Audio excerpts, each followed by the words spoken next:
Welcome back to BTC NEO Cyber Club. We are so glad to be here with you today. So let's start this week off right and make it the best week ever. You all have so much potential and promise, and we here at Cyber Club cannot wait to see what you accomplish. So let's get started. Here in Ohio, the weather's been pretty rough lately. It's hard to believe, but in other parts of the world, people are actually enjoying sunshine and warm weather.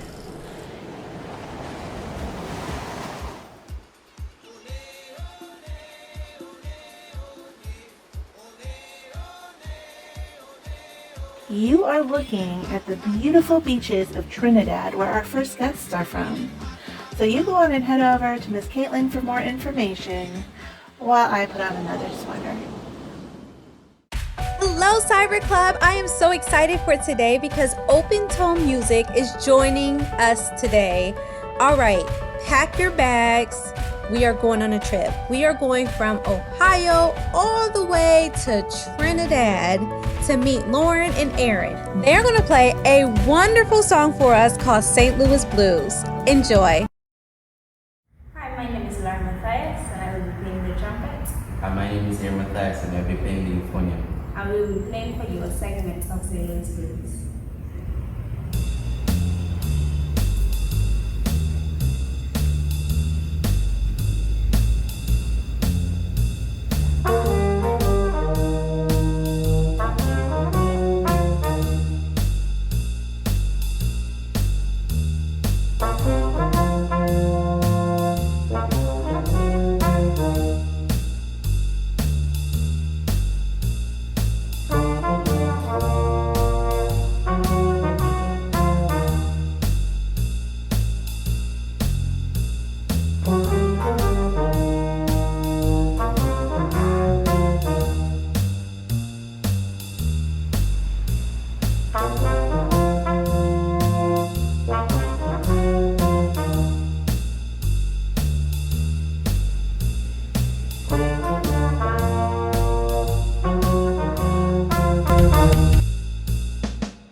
That was fantastic, Lauren and Aaron. Thank you so much for sharing your talents with us.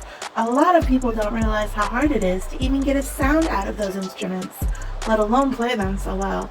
So keep it up. You guys are doing great. Do any of you at home play an instrument? If so, let your club director know because we would love to spotlight you. Alright, so I might not play an instrument, but I do make a mean banana bread. So join me for Cooking Club where we try out some recipes. I like my plain cookie dough and not dollars. I like my Oreos with milk and not water. I like my biscuits real big and not smaller. I like the Pillsbury Doughboy and Betty Crocker. Yes, I do. I like my cookies, but I also like you. So we bought a lot of bananas last week. Too many. And this happens. We've all been there, and usually these bananas would just end up in the trash. But not today. Yes, these bananas look really gross, and no, I would not want to eat them plain. However, they are perfect for banana bread. So grab some nasty bananas and meet me in the kitchen. We will also need 1.5 cups flour, 1 teaspoon of baking soda, 1 teaspoon salt, 1/4 cup of butter, 1 egg, 3 yucky old bananas. And here's where it gets interesting. I've always made banana bread with brown sugar, but I saw a bunch of recipes online that use white sugar, so I thought I'd change it up and try that today. But today I'm in the mood for banana bread, so I also made a loaf with brown sugar in case the one with white sugar is gross. You'll also need a large mixing bowl, a bread pan, and a mixer. Will make your life easier, but you can get by without it. Hey, what? Excuse me, who are you? Yeah, no, you gotta go. Always clean your work surfaces and wash your hands before cooking to help prevent the spread of germs and bacteria that make us sick. After everything's nice and clean, grab a grown-up and preheat your oven to 325. Then grease your bread pan with butter or cooking spray. Remember to get the sides as well. This will keep your bread from sticking to the pan. Now peel your bananas and drop them into your large mixing bowl and use a mixer or a fork to to mash them up. Then add your cup of white sugar or brown sugar, 1 egg, and your 1/4 cup of melted butter. Mix this all together until well combined.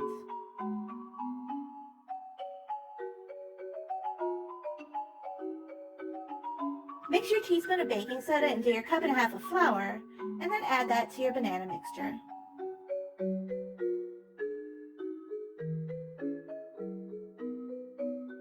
Mix this by hand until just blended. You don't want to overmix this. Add in your teaspoon of salt.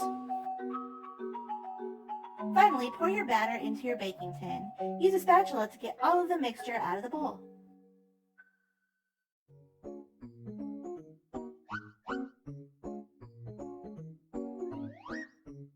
Now all that's left to do is to bake it in the oven for about an hour.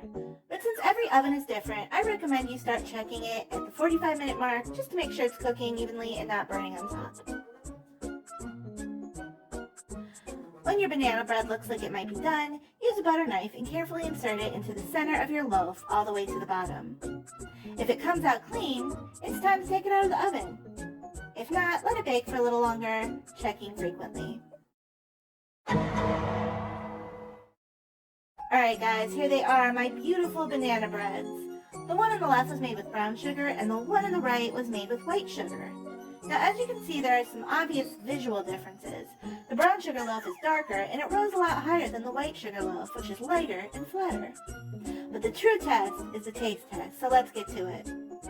I like to sprinkle a little bit of powdered sugar on top while the bread is still warm, but this isn't necessary, it's just a little extra pizzazz.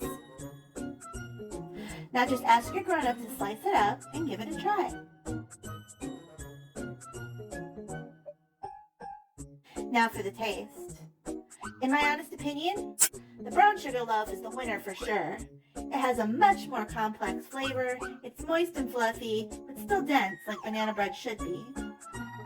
The white sugar loaf was okay, it just didn't have the down-home banana bread flavor that I love. It was also really dense and not fluffy at all. But everyone's different, so you might have a different opinion. So give them a try. I would love to know which one you prefer. I hope you guys enjoyed this recipe, and I will see you next time. Nothing like warm, fresh banana bread. It's really easy to make too. But before we had all the modern conveniences we have today, it wouldn't have been so easy. For example, before mixers, people had to mix everything by hand. Can you imagine? That would have taken forever and been a pain in your arm too.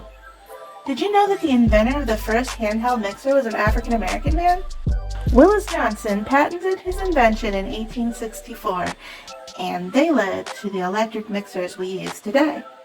Let's check in with Miss Taylor for some more amazing African American inventors. Annie Malone. Annie Malone was an African-American businesswoman, inventor, and philanthropist. She is considered to be one of the first African-American women to become a millionaire. Annie Malone was born on August 9, 1869, and died May 10, 1957. Marie Van Britten Brown was an inventor.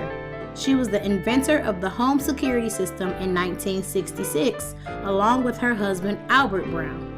Marie Van Britten Brown was born on October 30th, 1922, and she died February 2nd of 1999. Patricia Bath. Patricia Bath was an American ophthalmologist, inventor, humanitarian, and academic. She was the inventor of laser cataract surgery. Patricia Bath was born on November 4th, 1942, and died May 30th of 2019. Last but not least, Garrett Morgan. Garrett Augustus Morgan Sr. was an African-American inventor, businessman, and community leader. His most notable inventions were a 3-position traffic light signal and a smoke hood, notably used in a 1916 tunnel construction disaster rescue. Morgan also discovered and developed a chemical hair processing and straightening solution. He created a successful company based on his hair product inventions, along with a complete line of hair care products, and became involved in the civic and political advancement of African Americans, especially in and around the Cleveland, Ohio area. Garrett Morgan was born on March 4th, 1877 and died August 27th of 1963. Thanks, Miss Taylora. There are countless inventions from Black and African Americans making our lives easier and better every day. Sadly, often in our country's history, they didn't get the credit they deserved. But we can work together to change that. As always, we are so grateful you joined us, and we cannot wait to see you next time. Have a wonderful week.